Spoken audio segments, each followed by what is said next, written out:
ठीक है sir, okay.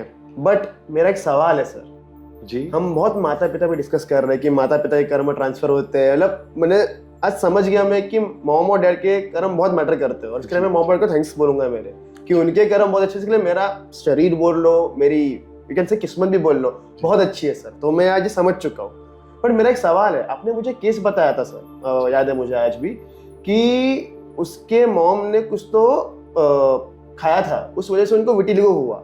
तो सर खाना भी कर्म है सर? मतलब खाने से भी कर्म चेंज होते हैं, फिर उसमें भी कुछ कर्म से रिलेटेड है सर? ये मेरा सवाल है आपसे अभी। क्या बात है।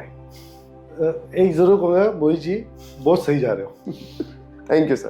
तो कैसे था ना, हमारे शास्त्रों में माता पिता को भगवान क्यों कहा गया आज आप समझ गए होंगे। Yes sir. आप ना सब चूज कर सकते हो, वाइफ चूज कर सकते हो, रिजेक्ट कर सकते हो। माता पिता चूज करना आपके हाथ में नहीं है, वो यहीं पे लिखा है। आइडियोपैथिक कहो, दैवी कहो या डेस्टिनी कहो, बराबर। एंड उन्होंने जो किया है वो आपको मिलना है। हमारे कर्म पिछले जन्म के अच्छे, तो हमको अच्छे माता पिता के गोदी में डाला जाता है। और एक जरूर याद रखना, आप भी कभी न कभी किसी के माता पिता बनोगे, इसलिए कर्म अच्छे करो। Yes sir. ये कर्म physical, mental, social and spiritual सभी तरह के होते हैं। ये जो केस थी जिसकी आप मुझे याद दिला रहे हो, तो उस बेटी में विटिलिगो था। Vitiligo is white patches on body. तो जब हम शास्त्रों में कहा गया है कि इसे शास्त्रों में कुष्ठ कहा गया, श्वेत कुष्ठ। ओके। तो कुष्ठ मतलब आपका वो कुष्ठ नहीं जिसका गवर्नमेंट आज प्रचार प्रसार करती है हमारे यहाँ पे, वो कुष्ठ नहीं है। कुष्ठ मीन्स जहाँ स्किन का डिस्कलरेशन होता है, उसे कुष्ठ कहा गया। That is a skin disease. उसके डिफरेंट टाइप दिखे, उसमें से ये विटिलिगो है। अब इस केस में हिस्ट्री ये मिली थी, हम जरूर पूछते हैं माता को बहुत ज्यादा इंपॉर्टेंस है शास्त्रों में, क्योंकि पिता ना स्पर्म ट्रांसफर करके उनका रोल खत्म है। बट माता कैरियर है, जो 9 महीने आपको पेट में कैरी करिए, उसको डेवलप कर रही है।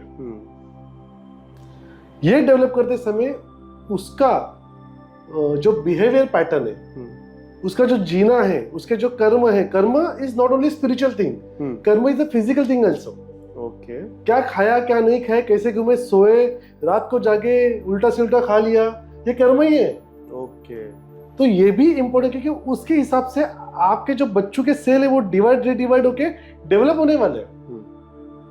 तो जो गर्भ है, ये गर्भ जो कुछ बनेगा ये माता के ऊपर डिपेंड है। पिता का तो यहाँ पे सिर्फ व्यवहार डिपेंड है, वातावरण निर्मित, पर है तो माता के शरीर के अंदर। यस। तो माता का जो सेल्यूलर स्ट्रक्चर है वो अच्छा होना, फिर उसका बिहेवियर, उसकी थॉट प्रोसेस, उसके आसपास क्या होता है, कितने सारी चीजें मैटर रखते हैं, बहुत सारी। ये हमने गर्भ संस्कार में देखा है। अब उस केस में क्या हुआ था कि उस माता ने सोचा कि फ्रूट्स खाना बहुत अच्छे होते हैं, दूध पीना और भी अच्छा होता है बच्चों के लिए। तो उन्हें ना थोड़ा सा आलस था, ये दूध अलग से पियो, फ्रूट अलग से खाओ। तो उन्होंने क्या कर दिया वहां पे, जिसे हम शिकरण कहते हैं, हमारे मराठी में, आई डोंट नो उसे हिंदी में क्या कहते हैं, कि आपके जो बनाना है, बनाना के स्लाइस करो, दूध में मिक्स करो, कुछ लोग उसको क्रश करता है और उसको साथ में खाते हैं, बहुत टेस्टी लगता है। yes. इसका आज का जो फॉर्म है अलग, जिसे हम अपभ्रंश कहेंगे, मिल्क शेक। ओके। खास करके स्ट्रॉबेरी मिल्क शेक बहुत फेमस है आजकल। और स्ट्रॉबेरी उसमें क्रश करते हैं मिल्क में, उसमें बहुत कुछ डालते हैं और ऊपर से। एब्सोल्यूट रॉन्ग है, इसे विरुद्ध अन्न कहा गया। विरुद्ध अन्न मतलब दो चीजों को एक साथ करने के बाद उसका जो केमिकल कॉन्स्टिट्यूशन बनेगा, ये आपके लिए जहर हो सकता है। जहर सिर्फ पॉइजन नहीं होता कि जिससे इंसान मर जाए, जहर जेनेटिकल ट्रांसफॉर्मेशन भी कर सकता है। इसे दूषी विष और गर विष कहा गया शास्त्रों में, जो शरीर में पड़ा रहता है सालों तक और निकलता नहीं है, और उसको डैमेज करता है सेल्यूलर स्ट्रक्चर को और जेनेटिक्स को। और वो जेनेटिक्स को लेकर अगर प्रेगनेंसी पास ऑन कर दी गई तो आने वाले जनरेशन में पास ऑन होना है। तो उन्होंने क्या किया, यहाँ पे वो खाया है पूरे के पूरे 9 महीने। शास्त्रों में इसका रेफरेंस मिलता है कि अगर आप ये विरुद्ध अन्न खाते तो आने वाली नेक्स्ट जनरेशन को कुष्ठ और खास करके श्वेत कुष्ठ हो सकता है, होता ही है, ऐसा कभी कोई साइंस नहीं कहता। ओके। इट मे कॉज, तो मे को हम डिनाई तो नहीं कर सकते।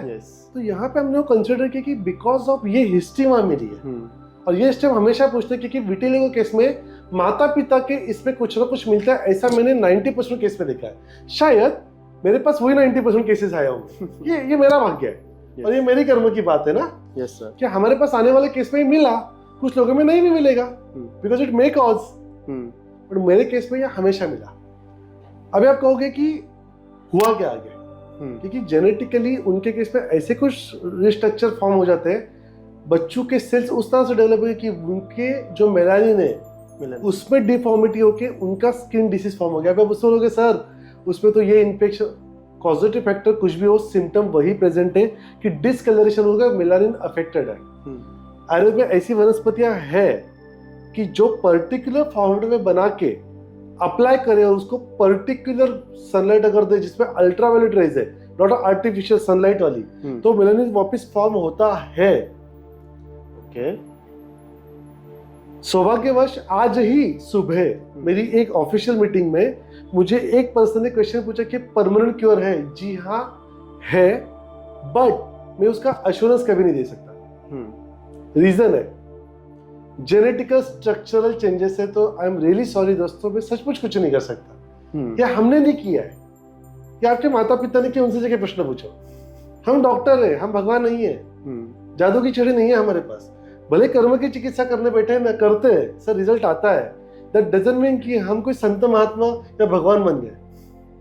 इसके पीछे साइंस है ना, यस, वो साइंस में आपको बता भी रहा हूं।